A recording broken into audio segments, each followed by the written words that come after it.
New York की एक सड़क, एक पुराना पेड़ और 24 लोग। कोई बिल्डिंग नहीं थी,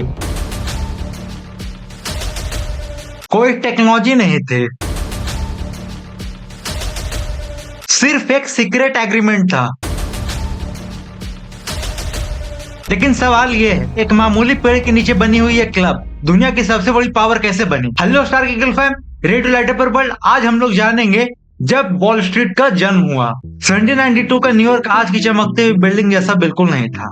ये एक मिट्टी और गोबर से भरी हुई सड़कों वाले शहर था, जहाँ सिर्फ 30,000 लोग रहते थे। अमेरिका ने हाल में ही अपनी आजादी जीती थी, लेकिन उस आजादी की कीमत बहुत बड़ी थी। जंग की वजह से देश पर $80 मिलियन का कर्ज था। सरकार के पास ट्रेजरी खाली थी और पूरा सिस्टम उधार पर चल रहा था। लोग बॉन्ड्स बेच रहे थे, लेकिन कोई फिक्स बाजार नहीं था। अगर आपको इन्वेस्ट करना होता तो आपको किसी अंधेरी कॉफी हाउस में जाकर ब्रोकर से मिलना पड़ता था। वहां कोई रूल्स नहीं थे, सिर्फ शोर और धोखा था। असली प्रॉब्लम ये थी कि कोई ट्रांसपेरेंसी नहीं थी। एक ब्रोकर आपसे एक प्राइस मांगता तो दूसरा कुछ और।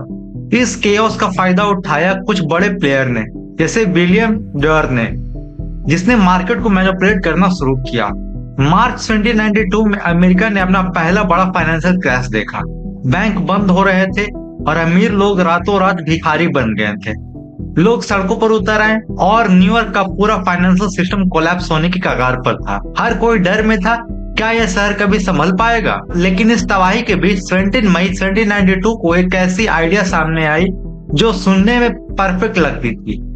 68 वॉल स्ट्रीट का एक पुराना बटनवुड पेड़ के नीचे 24 ब्रोकर जमा हुए। उन्होंने एक ऐसा क्लब बनाने का फैसला किया जहां से रूल्स होंगे, धोखा नहीं। उनका आइडिया था, हम आपस में ट्रेड करेंगे एक फिक्स्ड कमीशन पर और किसी बाहर वाले को अलाउ नहीं करेंगे। पेपर पर देखा जाए तो ये विन विन डील थी। इसने इन्वेस्टर को सिक्योरिटी दी और ब्रोकर को पावर। सिर्फ 2 पैराग्राफ का एक एग्रीमेंट और पेड़ की छांव। किसी ने नहीं सोचा था कि एक छोटी सी क्लब एक दिन दुनिया की सबसे बड़ी पावरफुल सिस्टम बन जाएगी। लेकिन इस सिस्टम के पीछे एक ऐसा रियलिटी है जो आपकी इन्वेस्टमेंट को आज भी कंट्रोल करता है। अब समझना जरूरी है कि यह सिस्टम एक्चुअली काम कैसे करता था। वो 24 ब्रोकर सिर्फ एक पेड़ के नीचे खड़े होकर चिल्लाते नहीं थे, उन्होंने एक कॉन्स्टिट्यूशनल फ्रेमवर्क बनाया था। सबसे पहला रूल था फिक्स्ड कमीशन। हर ट्रेड पर 0.25% फिक्स कर दी गई। इससे पहले ब्रोकर मन चाहे पैसा वसूलते थे, लेकिन अब इन्वेस्टर को पता था कि उनका कितना पैसा कटेगा। दूसरा रूल था एक्सक्लूसिविटी। इन 24 लोगों ने कसम खाई कि वो सिर्फ आपस में ही ट्रेड करेंगे। इसने एक क्लोज लूप सिस्टम बना दिया। अगर आपको अमेरिका के बड़े बॉन्ड्स खरीदने हैं तो आपको इन्हीं 24 लोगों के पास जाना होगा। एक ऐसे क्लब जहां एंट्री लिमिटेड थी लेकिन पावर अनलिमिटेड। धीरे धीरे लोगों का डर खत्म होने लगा। क्यों? क्योंकि अब बाजार के पास एक नियम था। पहले जो ट्रेडिंग अंधेरी कॉफी शॉप में होती थी, वह दिन के उजाले में होने लगी। इन्वेस्टर ने सोचा, अगर सरकार के बॉन्ड्स इन ब्रोकर के पास सेफ है तो हमारा पैसा भी सेफ है। अथॉरिटीज का ठप्पा लगते ही लोग अंधे होकर इन्वेस्ट करने लगे।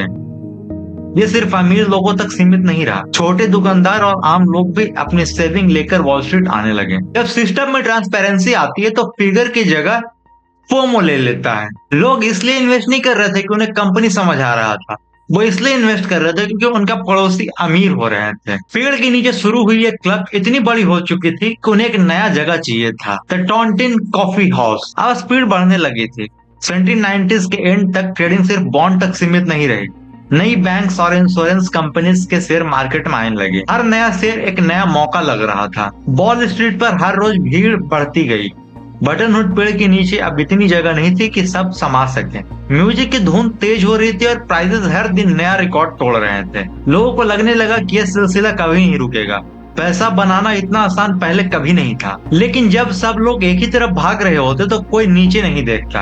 1800 के शुरुआत में सिस्टम के अंदर दरारें पड़ने लगी थी।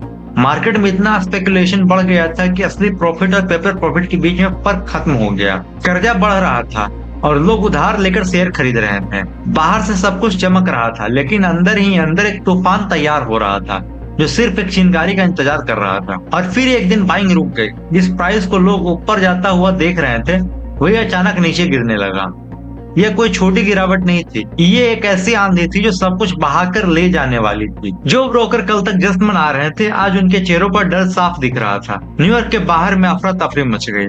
हर कोई बेचना चाहता था लेकिन खरीदने वाला कोई नहीं बचा था। जब डिमांड गायब हुई तो बटनवुड पेड़ के नीचे शुरू हुई एक मैजिक क्लब एक बुरा सपना बन गया। नुकसान सिर्फ नंबर का नहीं था, वो लोगों की जिंदगियां तबाह कर रही थी। हजारों लोगों की लाइफ सेविंग मिट्टी में मिल गई, फैमिलीज बर्बाद हो गई और पूरा फाइनेंशियल सिस्टम हिल गया। अमेरिका ने पहली बार देखा कि जो चीज एक परफेक्ट सॉल्यूशन लग रहा था वही सबसे बड़ी प्रॉब्लम बन चुकी थी। इस कहानी से एक सिंपल लेसन निकलता है, मार्केट में सबसे डेंजरस इग्नोरेंस नहीं बल्कि ओवर कॉन्फिडेंस होता है। जब हम प्राइस को रियलिटी समझने लगते हैं और इसको इग्नोर कर देते हैं तभी मार्केट में बड़ा क्रैश आता है। हिस्ट्री खुद को रिपीट नहीं करती लेकिन वो राइम जरूर करती है। एसेट बदल जाते हैं, शेयर्स, रियल एस्टेट या क्रिप्टो, लेकिन इंसानी इमोशन वही रहता है, फियर और ग्रीड। बटनवुड एग्रीमेंट ने अमेरिका को एक रास्ता तो दिखाया लेकिन इंसानी लालच को काबू करना आसान नहीं था। इस क्रैश के बाद दुनिया ने एक चीज सीखी, मार्केट को ऑर्गेनाइज करना जरूरी है लेकिन क्या रूल्स हमेशा बचाते हैं। अगले वीडियो में हम लोग बात करेंगे 1819 की अमेरिका का पहला बड़ा फाइनेंशियल पैनिक, जिसने साबित किया कि जब तक लालच है क्रैश आते रहेंगे। मिलते हैं अगले डॉक्यूमेंट्री में, टिल देन बाय।